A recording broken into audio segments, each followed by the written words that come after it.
Hi, everybody. Thank you all for being here today, and welcome to those online. I'm Meriwether McClory. I'm the Artistic Programs Manager here at Anderson Ranch. Before we begin, Anderson Ranch acknowledges that our campus resides on the traditional, ancestral territory of the Ute people who called the Roaring Fork Valley and beyond home for over 800 years. If you haven't already, please turn off your cell phones. We'll also do a brief Q&A at the end of the lecture, so please hold your questions till then, and we'll bring a microphone around. And without further ado, we are thrilled to welcome Jordan Ann Craig, who's been a visiting artist here on campus for the last week and a half. Jordan is a Northern Cheyenne artist born and raised in the San Francisco Bay Area. Hi, Max. She currently lives and works outside of Santa Fe. Jordan received her BA from Dartmouth College. Her work includes painting, prints, collage, textile prints, and artist books. In 2019, Jordan was an artist-in-residence at the Institute for American Indian Arts, as well as the Roswell Artist-in-Residence Program. In 2021, she was a fellow at the UCross Foundation in Wyoming, and also opened her first solo show overseas at October Gallery in London. Jordan was recently appointed Commissioner of the U.S. Department of Interior's Indian Arts and Crafts Board, and is the first artist board member on the Board of Advisors for the Hood Museum of Art. In addition, Jordan is the co-founder of Shy Natives, an Indigenous-owned and designed lingerie label. And if you'll be in New York this fall, she'll have a solo exhibition at Hales Gallery in September. Please join me in welcoming Jordan Ann Craig.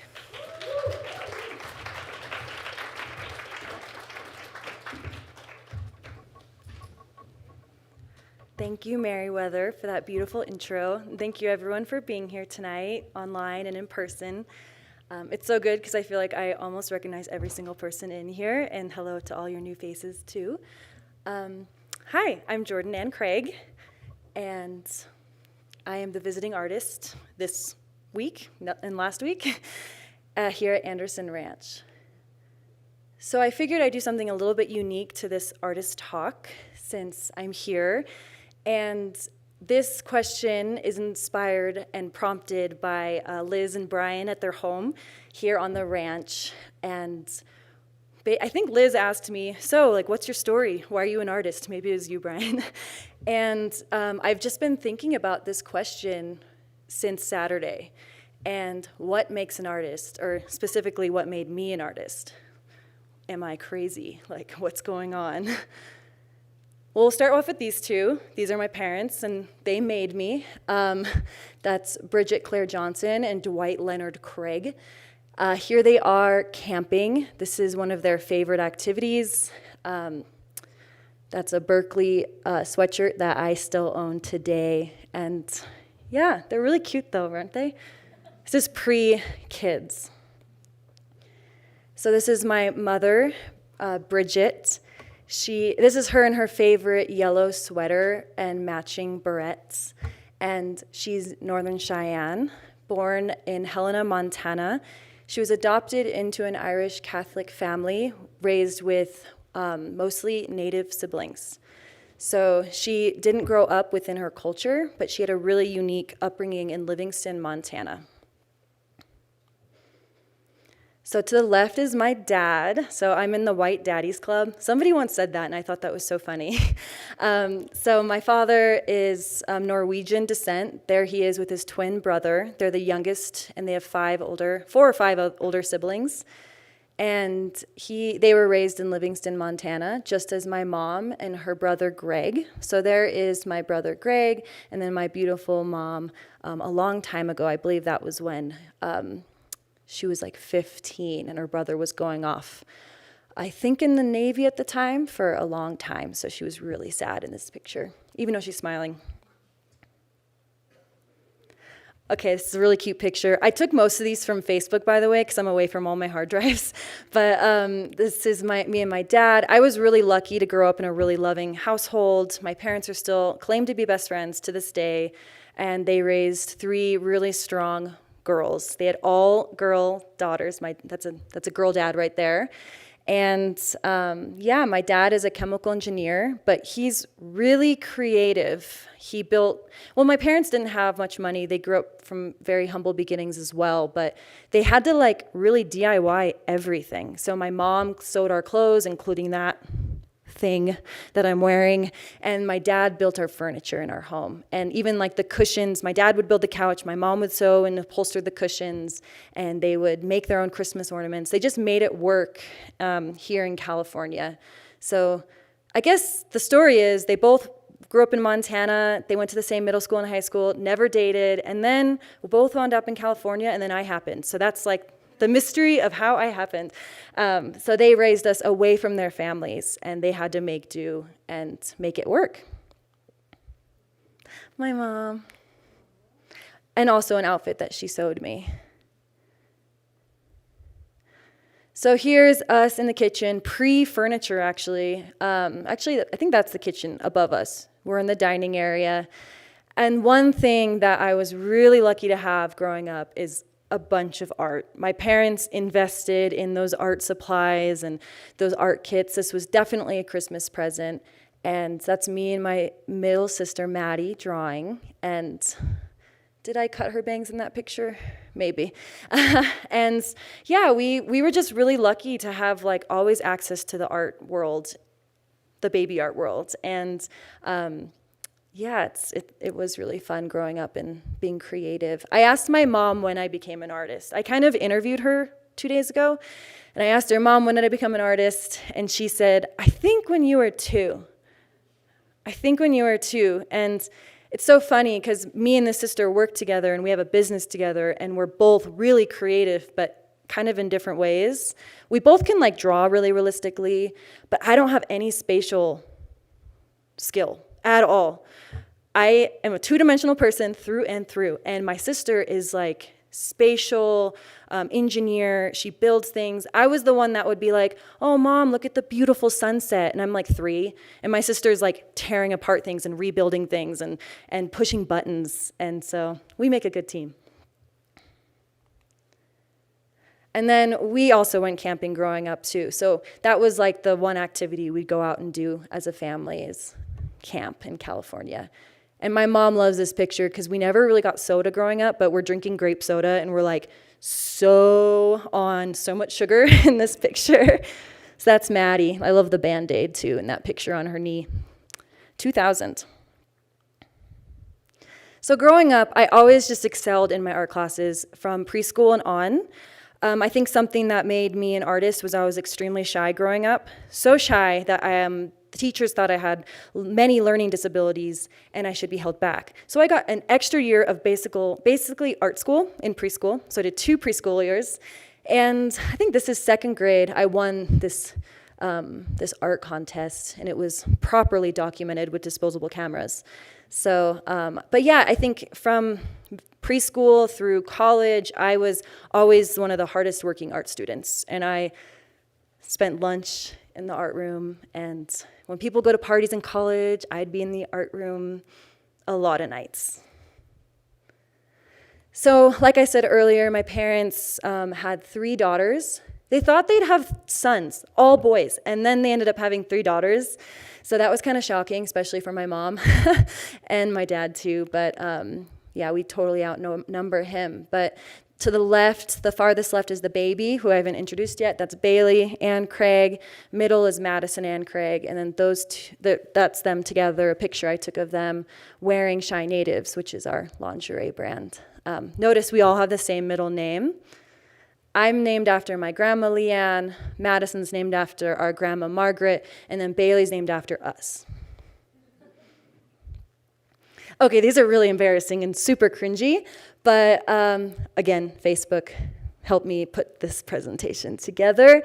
This is me in class, like, I don't know, braiding a bracelet, but that was like the closest art picture I could get from this time period, but emphasizing I was just that really creative, artsy person in all my classes. One thing, too, is my family is a massive sports family. My sisters both played basketball in college. Maddie played D1 basketball in Arizona. And I was a high jumper and a pole vaulter, but most importantly, I was a gymnast for 10 years. So up until high school, I was a very serious competitive gymnast. Before I grew, I'm kind of tall now, but I was 6 inches shorter back then. And I had I think it was like 20-hour week practices. So very intense physical, mental, emotional work as a gymnast.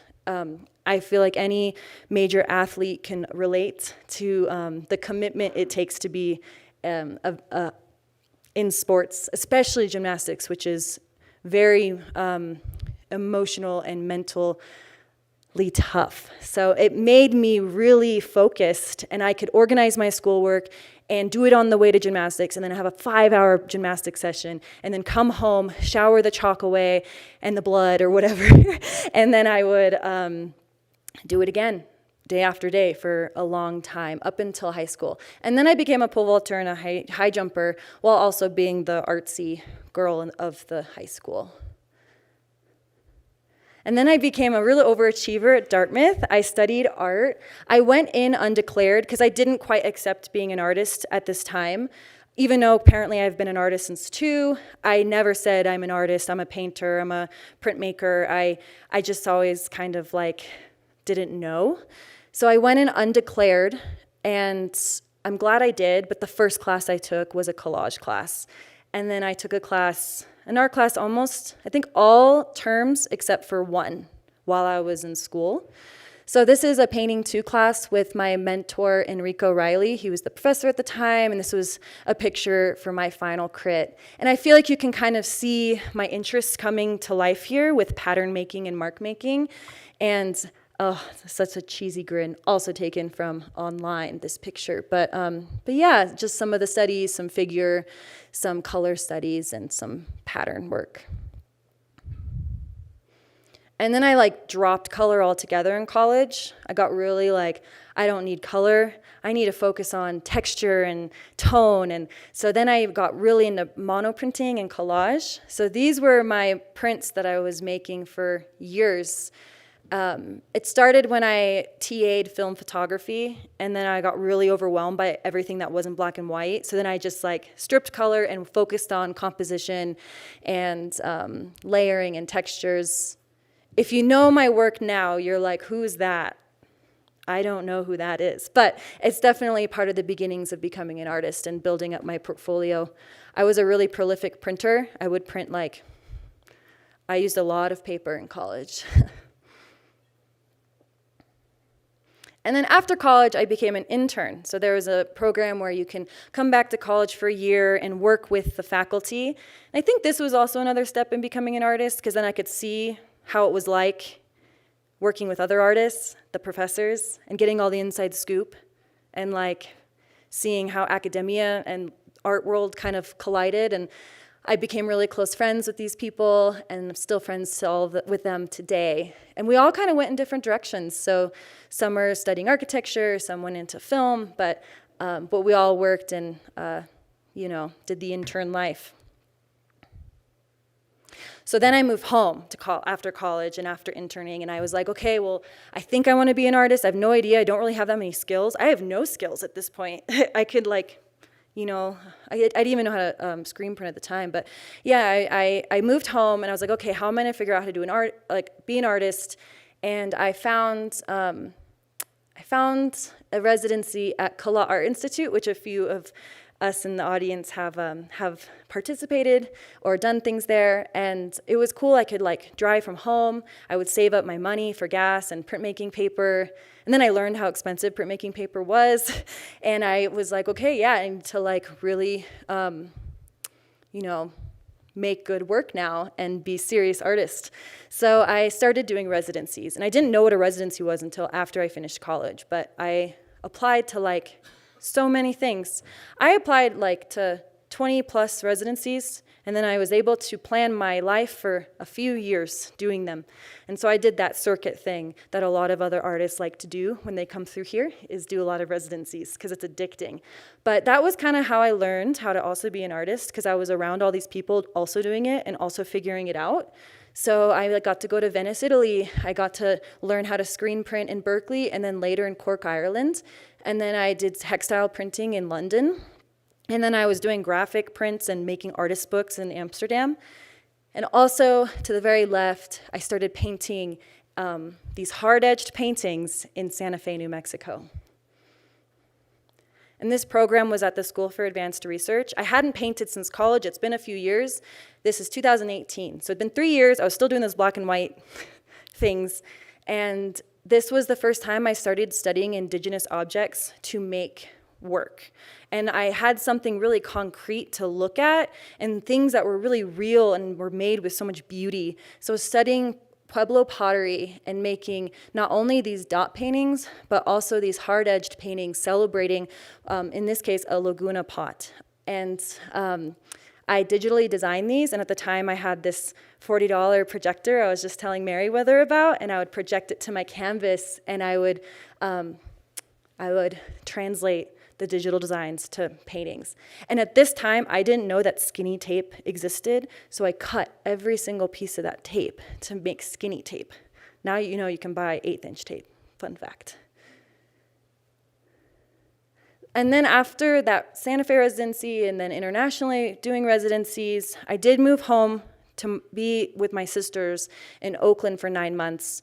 And I kind of had this little lull, and I was like, crashing with them, didn't really know what to do, making paintings in her apartment on white carpet and like gessoing and stuff on her porch. And I was like, oh, this is like not really the life. The Bay Area's changed so much. I don't really feel like I'm making enough work here. I can't afford living here. And then I got this incredible opportunity to move to Roswell, New Mexico for 1 year. And at this time, I only applied to 4 things. And I got rejected to something, I got rejected to something else, another rejection, and then I got this 1 year like crazy opportunity that changed my life. So it's kind of cool when you pull up. They have their own sign, and I think that's so cool, the Roswell Artist-in-Residence Program. And that program invites 5 artists a year. And it's 1 year. And you have a 3-bedroom house and this beautiful studio. So that's my sister Bailey in the backyard. And then, the pandemic hit during my residency. So it's kind of the perfect place to be because I was already in my own house, already like not talking to anybody, and also like had my own quarantine situation. So the only thing that changed was my sister moved in with me, and then we adopted a dog. That's Daisy.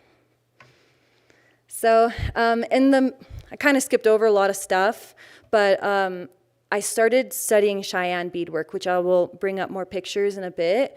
But these paintings went from very neutral from the Pueblo pottery that I was studying to very vibrant, because you'll see in some pictures that beadwork, especially Cheyenne beadwork, is really vibrant and extremely beautiful. So you can see some pictures, these images, these were the paintings that I was making at the time. Okay, so I forgot to mention this as well. I'm just going to be like, I asked myself a few questions, and now I'm answering them for you. This is question number 2. What am I seeing? So I just kind of dropped some of my nice pictures that I take from my phone the last few years, just to show you like maybe a little bit more who I am and what I see. Because I think my experience in these residencies and my studies and my travels have influenced my work, but then also the day-to-day and the cat pictures and these things are really influencing and coming into my work at a subconscious but very literal level. So left, I adopted a cat. Never been a cat person. I'm a total cat person now. I had mice. Now I don't have mice. So after Roswell, I was going to move to LA with my sister to really pursue my painting and, what is that called? The hustle. And then the pandemic hit, and that was like the last place we wanted to move. So I ended up finding a beautiful adobe home in Pojoaque Valley, New Mexico. And it was my dream, and the dream happened. And I'm living my dream in this beautiful home that had a studio already. So this is a lot of what you will see. And then to the right is just like a crazy picture of a corner of my studio. So finally, these are a pair of Cheyenne moccasins, and this is what I've been studying since 2019. So if you're familiar with beadwork or Cheyenne beadwork, there's just endless amount of inspiration for me. So this is like this incredible checkered pattern. I'm inspired by not only the patterns happening, but the colors, the compositions, the grid. So when you this is lazy stitched onto hide. And then if you like take those rows of beads, it's just a grid. And so I end up painting that a lot. So I kind of like deconstruct this, and I can use so many different bits and pieces of it and make art with them. And this is already art. And here's a pouch. So you'll notice I wear a lot of stripes, maybe. I mean, I've been wearing a lot of sweatpants here, as you might have noticed. But in my, when I dress up a little bit, I like to wear stripes. And I feel like it's the situation where people wear what their art looks like sometimes. So I'm totally guilty of that. But I've been painting a ton of stripes lately. So this is on the property at home, and that's my sister. She moved in with me for, I think, a year. And so to help build our business together and our lives together as sisters and makers. And then those are our children. That's Hank, the bottom dog, and that's my dog, Daisy, who I got in Roswell. She's from Deming, New Mexico. So here's just a picture of getting wood. We freshly chopped after collecting it in the forest in New Mexico, in the National Forest. And I mean, this is just a different lifestyle from my Bay Area suburban upbringing to like living in a very more remote, quiet, beautiful place that has a lot of space. People love to talk about the light and the space of New Mexico. So here's like an etching. So I'm looking at this, like I'm looking at how my work can be translated in different ways. And I really like that little picture. You can see a signature, and then to the right is in my bedroom. So I've been really interested in shadows and transparency lately. And I don't know, my sister gave me a rainbow maker. And that's Bailey. So also just introducing humor to our work. My mom had a pretty tough time in Montana growing up. It's not always really good to be Native American in certain places, especially in certain times. So now it's wonderful. For her, not so much, but she was like really, my mom is an incredible, she's one of my best friends, but she's really funny and charismatic. And I asked her, like, how did you like not get into drugs? This is during that interview from 2 days ago. How did you not get into drugs? All of your siblings got into drugs. How did you like stay clean and like, and not drink and not get pregnant and not, like, how did you like, well, A, she thinks her genetics are really good. And B, she wanted to travel. She wanted opportunity. She wanted to not do what her older siblings had done. So, and then when she dealt with meeting new people in Montana, she did it through humor. So I asked her, like, when it came to meeting new people and they weren't nice to you, what did you do? She's like, I just tried to be the most funny person. I'm very humorous. And she said it in a really like matter-of-fact way, which is kind of funny too. But she had to be really funny to survive. And I think that's translated to her girls, and that's translated into my art. So using humor to be welcoming and to make friends, to make connections. So there's my sister being funny. I thrift a lot in my day-to-day life. Maybe not every day. My mom goes every day, but not me. But I just kind of like to like thrift, and it's part of my everyday life. Wait, no, not every day. Almost every day. Okay, pretty New Mexico landscape picture on a drive. 2 years ago, I got really into candlesticks. I think I'm out of it, but I'm not quite sure. I still like candlesticks, but that's dinner. I like that. I like entertaining. I like having people over. I like having intimate little moments, and that's part of my practice is not only being by myself painting lines. Pretty studio shot with my dog, pretty shadow. That is a very blurry picture now that I'm looking at it of my rear view mirror on my drive home. But the sunsets obviously are really beautiful in so many places, but specifically Santa Fe and New Mexico and northern New Mexico has some stunning ones. Look at that crazy tree. On a hike, I have a dog. I need to be hiking more, but we go out in the arroyos in New Mexico and we look at really pretty things. And you'll notice there's a lot of brown in New Mexico, and that started showing up in my work. And then I work with these pattern paintings in acrylic. So I do a lot of mixing in buckets, and that's my studio floor. So even though my work's really clean, I'm not super clean. And this is one of my good friends, Diego Medina, somebody I'm also looking at. Wow, look at that beautiful human and that beautiful horse named Cowboy. This is in Taos, New Mexico, rocking a pair of Shy Native briefs that we recently released with my artwork on it. So I'm also looking at that. I'm also taking these pictures. And this was a storm about to blow in, so it was pretty amazing. And then it was a flash flood, and it got really scary. But the pictures turned out really nice. The calm before the storm. And then just some more pictures around the compound of my home and, just life. And I love Daisy's big paws. Something I'm also looking at, and if we're friends online, you might see, my mom's been making these Christmas eggs and painting them. I don't know how many she's painted in the last few weeks, but it's got to be at least 100. And she's been and she's really cute because she'll send me them, and then she'll call me. She's like, "Have you seen my new eggs yet?" And it just also shows how creative our family is, and we're really competitive. And we're always trying to compete against each other, compete against ourselves. But I wanted to just point out how she makes rabbits and how gnarly they are. I'm like, "Mom, that guy had way too long of a night in the bar. That's rough." And then she makes the chocolate-covered strawberry eggs and the carrot eggs. She grew up Catholic, and Easter is a big holiday for her, so I will actually be visiting her next weekend. And there's a little aspen tree. I think she made that because I'm here. Are there aspen trees in Aspen? Okay, good. And then maybe lastly, a picture of one of my paintings outside of my studio. So I hope those pictures give you a little bit of context of what I'm looking at, my aesthetics, who I am, my personality, my secrets. And what am I making? So I'm making hard-edged paintings. They're large scale, they're precise. I'm using a lot of tape, acrylic paint, and I'm abstracting Cheyenne beadwork. So here's a grid piece. It's titled, what is it titled? Oh no, I'm blanking because I'm doing this talk. It's called Midnight on Another Planet. I thought this green that I made was just so alien. It kind of reminded me of those little toys in Toy Story where,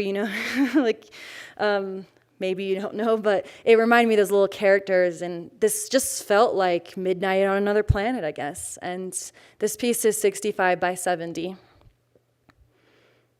Here's a detail. So they're not always super, super, super perfect. There's a lot of hand in these really intensely symmetrical paintings, but I build up the paint a lot, and they actually become quite thick. If you ran your hand across that, it would go da-da-da-da-da, because it's the grid there is there's probably 10 coats of paint on that to make it pop out. So if you're in there, or if you see my paintings in person, it kind of has a printerly effect of embossment.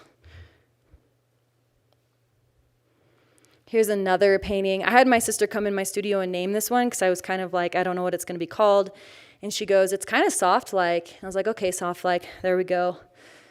Titling my work is really important, I think, because my work is so abstract that it gives someone something to hold on to and to maybe think about if they want to.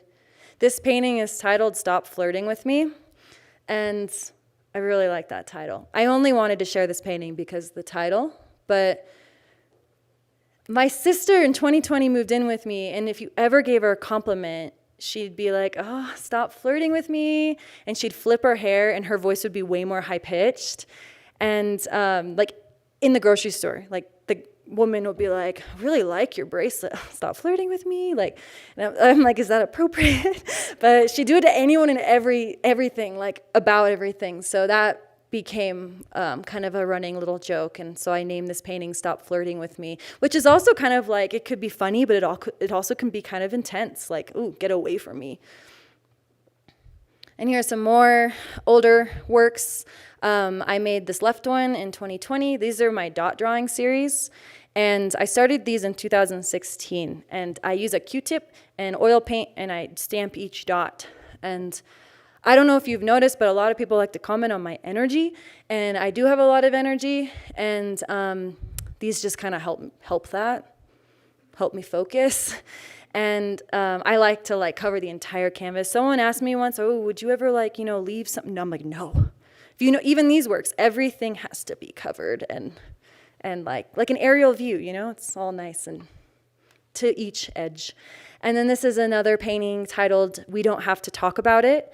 And, it's just kind of dealing with like trauma and coping and figuring things out. But this painting is based off of a Cheyenne pouch. So even though they have these paintings have these structures that they're semi-loosely or more precisely based off of, they all have these little stories within them. And they're telling their own little narratives. This painting is titled Sharp Tongue, and it's a portrait of my sister. She can be really mean, and so I decided to name this painting. It's actually Sharp Tongue too, because I'm kind of on this series. This painting is 70 by 70. It's quite large, and it does have a very optical effect. So I've been really enjoying this series, and also kind of going back to sometimes being more neutral. So what I'm working on now, I just finished this painting. These pictures were from a few days before coming to the ranch. And this painting is playing with transparency. So kind of this optical effect. They're all opaquely mixed paints, but using color theory and color, I attempt to make those triangles look like there's a lot of layering. And then that's my cat Bo. The last time she will be painting with me in my studio. She jumped right up there. Oh, and I guess going back, I work flat. I gesso and I paint lots of color up, but I work mostly on a table or on the ground. And that's the finished painting there. And for scale, there's me and Daisy, and you can see the corner of that. So what am I making at the ranch? As you saw, most of my paintings are quite large, but I had these 25 by 25 canvas stretchers that I've been sitting on for a while, and they could fit in the cab of my truck. So I drove them here, and I had small surfaces to work on. And it's kind of cute. They're like baby paintings, but they're really good because then I can kind of explore and make paintings that I wouldn't normally make so big because they're a little bit less of a commitment. So I digitally design everything, as I might have mentioned, and that's Bailey again. And it's to scale. So I use her to help me figure out the scale. Her hand is holding someone else's hand, so that's why that looks a little bit funny. But here are 4 paintings that I designed here at the ranch. So I came in with blank canvas, literally and figuratively. That's awful. So here's a digital design of kind of this Sharp Tongue series, but flipped and a little bit less symmetrical. So, pushing out of my comfort zone. And then here's a lovely picture that Evan took in my studio. And so, Mockup, final piece.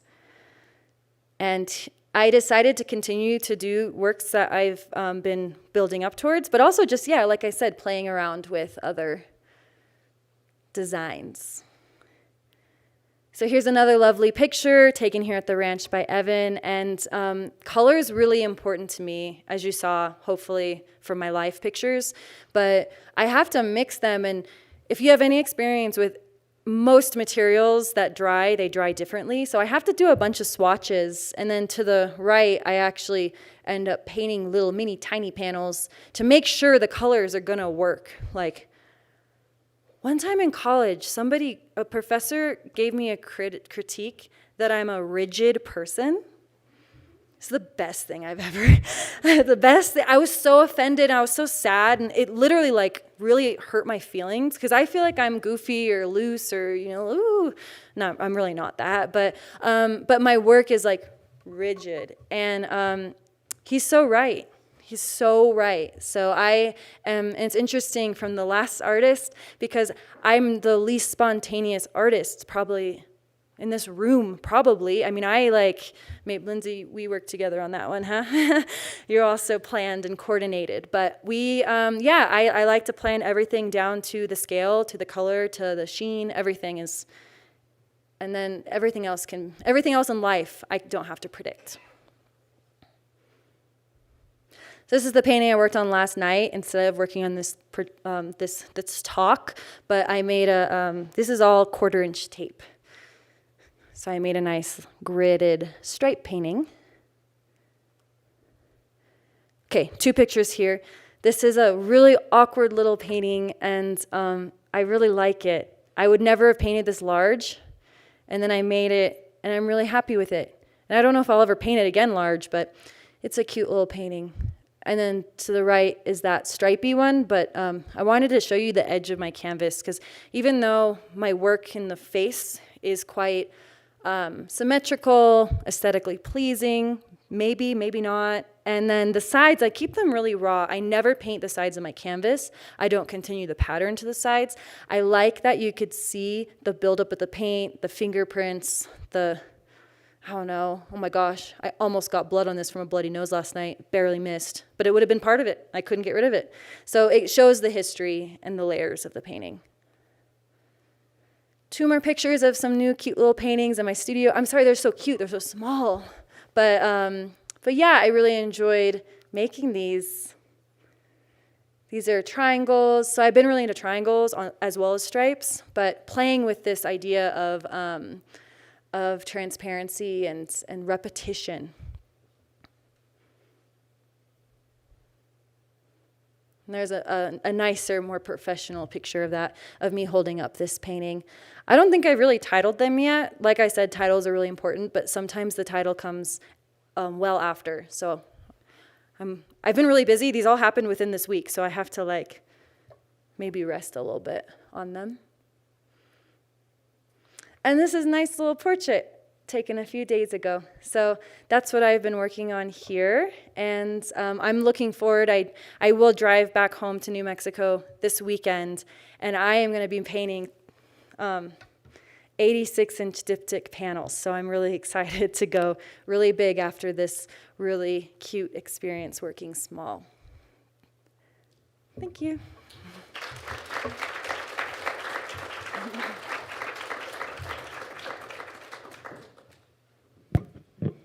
All right, if anyone has any questions.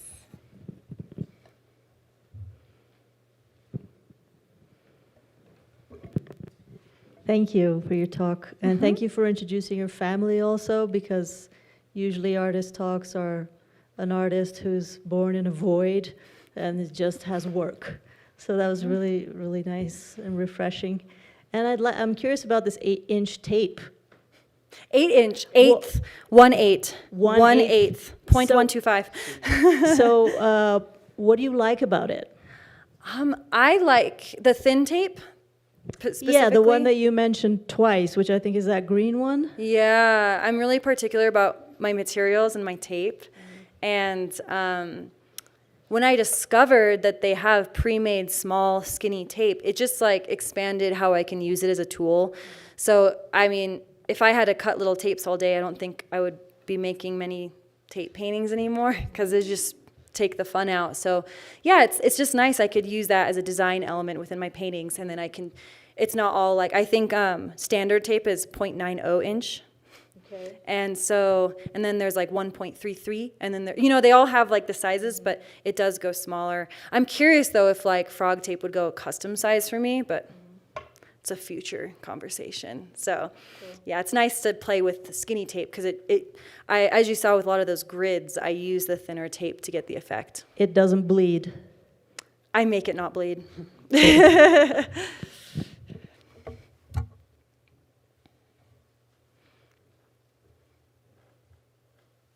Thanks for this talk. I love the photograph that you opened with of you and your little sister, and you made a point to say that you were always very two-dimensional, and she was more spatial.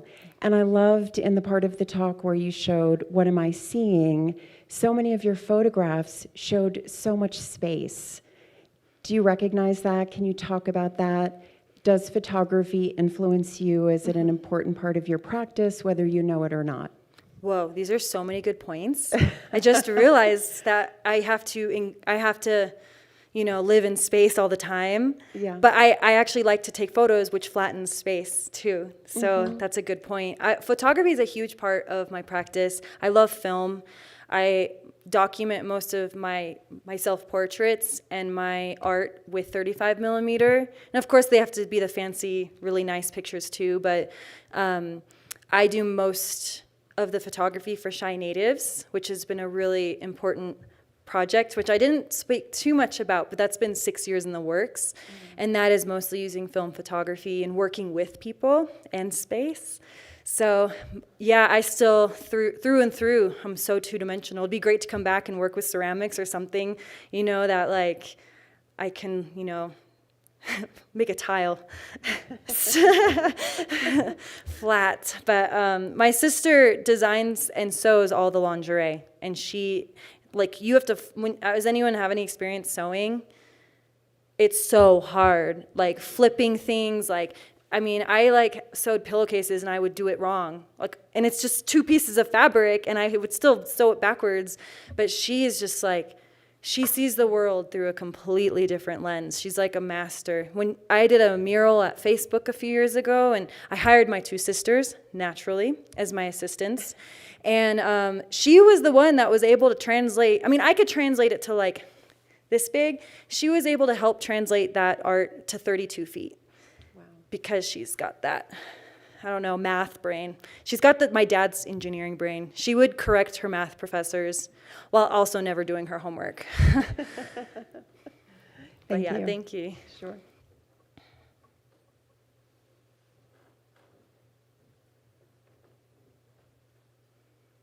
Any other questions?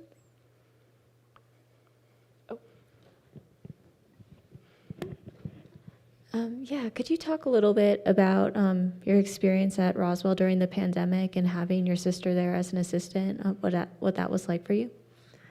So many great stories. When I went to make this presentation, you can, for your phone, you can, if you have an iPhone, you can go to like what locations. There's like 6,000 photos in Roswell. But yeah, I had 3 months by myself, and I must say it was pretty lonely. The other people mostly came in as a couple, and I came in by myself. And my neighbor was like pretty intensely busy too, so we all kind of like did our own thing. So I was like, oh man, I've heard this isolating, but this is really isolating. And then the pandemic hit. My sister, like within 2 days, was like, I'm getting kicked out of college. I have to come home. And so she moved in with me. And honestly, like, it was so nice to be with her and be in a place that was so remote from like everywhere else. On the contrasting side, my sister was in Oakland, California, and her apartment was getting to like 110 degrees. They couldn't go outside. There was the rioting, there was the fires. So like there was ash raining from the sky. So it was like, okay, you're literally in this like crazy hell. And me and Bailey are making cake and like doing puzzles. We went through all the phases. So it was really fun having someone, and she was only like maybe 21. So she, 22 maybe, 23, I don't know. But she kind of had this like really positive, we were all kind of freaked out, but she was really positive. And I didn't make any paintings for a long time in that little period. Like most residencies, there's a lot of inspiration to go, and make work. And like you're inspiring each other, and you're having these late nights. And you don't want to miss out. But when you're in the place for a year in a global pandemic, you kind of give up. And I didn't really want to make work about me. My work is so much about me, that I was like, there's so many other important conversations besides like putting tape on my canvas right now. So I took a break, but Bailey peeled me off the couch and was like, no, you have to make paintings. It's important too. So she was actually the one that like kind of was like literally like dragging me off the couch to like make work again. And it's so fun. We made a lot of really beautiful paintings together, and she helped me title them, and she felt like really closely bonded with those 12 paintings. So yeah, it was a really good experience also for us to bond and heal. And then she ended up coming back to live with me in Santa Fe for a while as my assistant. So her joke is that the assistant's always right. But yeah, she's in Boston now and paving her own path, so I really miss her. Thank you. Great question. Anyone else? All right. Hi. Hey, Max. I'm also interested in the idea of repetition of ritual. Like there's this kind of, it seems like so much about the way that you paint is about process and, versus the sort of amorphousness of the everyday life. I guess I don't have a specific question, but just, you kind of pointed to this contrast between structure and like rigidity and yeah, I guess like the process of making the painting, like, do you feel like that's kind of where it comes together? I guess, yeah, like, I guess more about the idea of ritual too, again and again, so. I think it's a good way to answer that one. Great question, Max. And we totally talked about rituals the other day, which is really fun. The making happens in my computer when I'm digitally making the work. So like that's like when the spontaneity happens, when I'm playing with color, when I'm playing with colors that look interesting together, that hate each other, that work, that don't work. And I play with all of that. And so that's when I'm painting, I think. When other people are like having fun, I'm like, but that's like my focus time. And I spent a lot of time here, not only painting my little paintings, but also designing work. And my last canvas, I kept on making these designs. And then I was like, no, that needs to be really big. So I'm actually leaving here with like 4 to 5 more paintings that are in my Photoshop, in my gallery with Bailey there, but they're big. And so the making happens, the spontaneity, the shapes, the dimensions happen behind the computer. And the ritual is making it, executing it, the challenge, the painting that big, painting something that actually makes my body sore, stretching the tape, that's the ritual of even putting all those little pieces of tape down. I was like, this is really kind of hard, and my back kind of hurts, but I love it. So yeah, that's the ritual versus like the spontaneity maybe. But I need both, and I need that balance. But yeah, we were talking to me and Max because he was saying he kind of hates the ritual of art. And I was like, I love the ritual of art. Oh my gosh, I didn't realize this till right now, but I'm in this show called Rituals of Devotion right now in San Francisco, where Max is from, so he's going to go see the show, right? But yeah, this idea of artists having ritual, and like Nan Golding's in the show too, and other pretty prominent artists, but how does like ritual play into all these different mediums with all of you guys too? I mean, it's pretty cool. Everyone has their routine. It's fun when you ask someone like, what's your morning routine? Because everyone has such a different way of existing.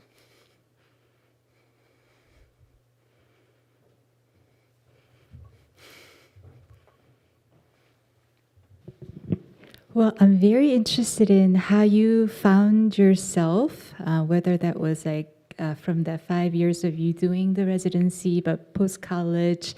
It was really interesting to see your first kind of art exhibition at Dartmouth and how you kind of found your identity and pulling those motifs and inspirations from Cheyenne art, and whether what kind of role your mother played in kind of raising you guys with that kind of identity or ideas. How do you make those connections and things like that?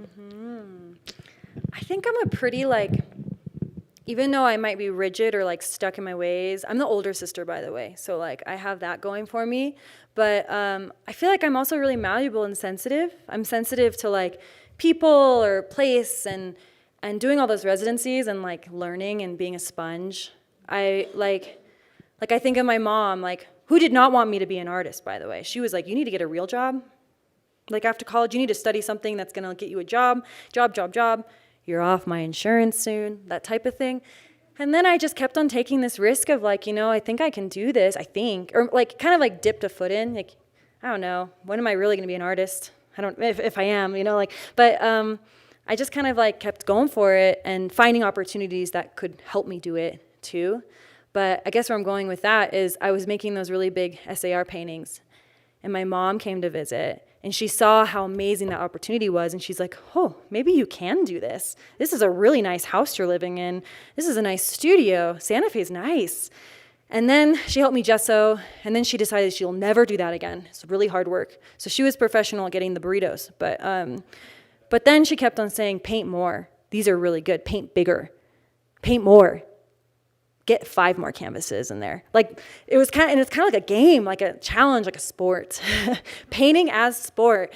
And so like my mom in that year, and then I remember when I was making those really abstract works at Dartmouth, my mentor, Enrico Riley, he's like, he took me to the window and he's like, okay, look how the structure of the building hits this building, and that smoke is going over this, and these lines, you're looking at something.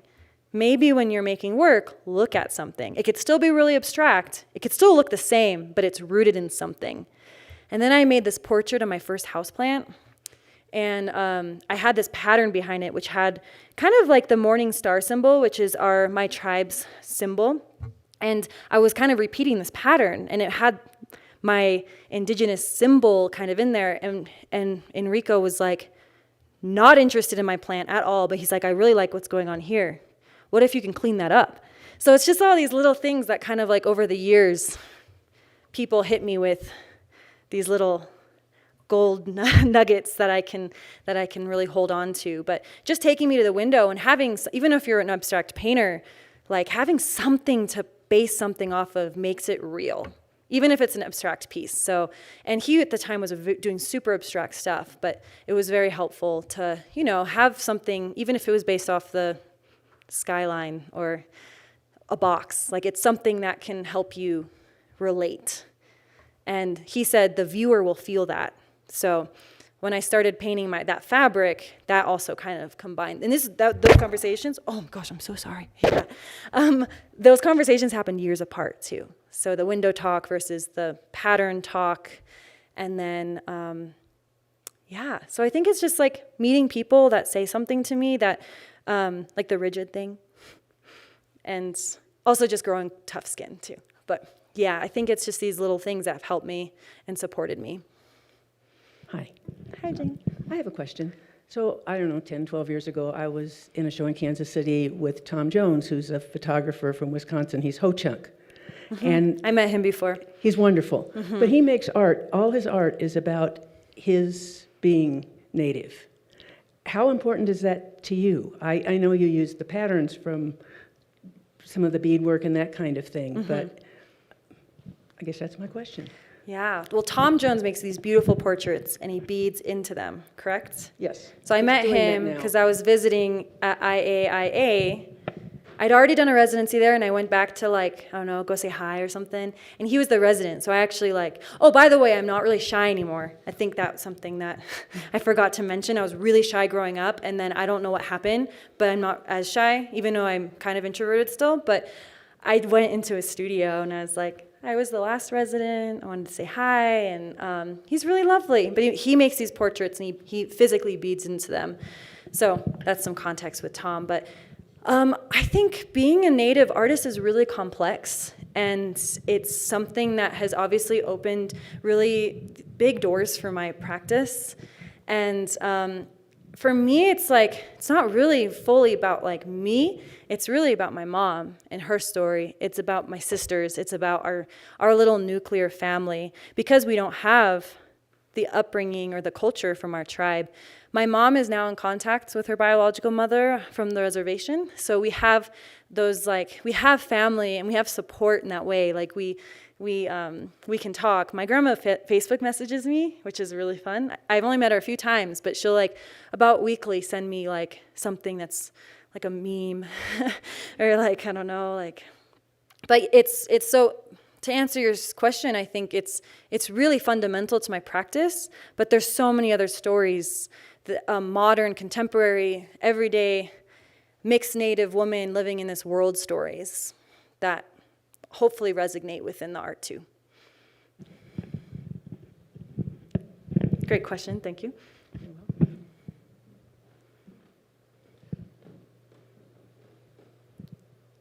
All right, thank you, Jordan. Thank you.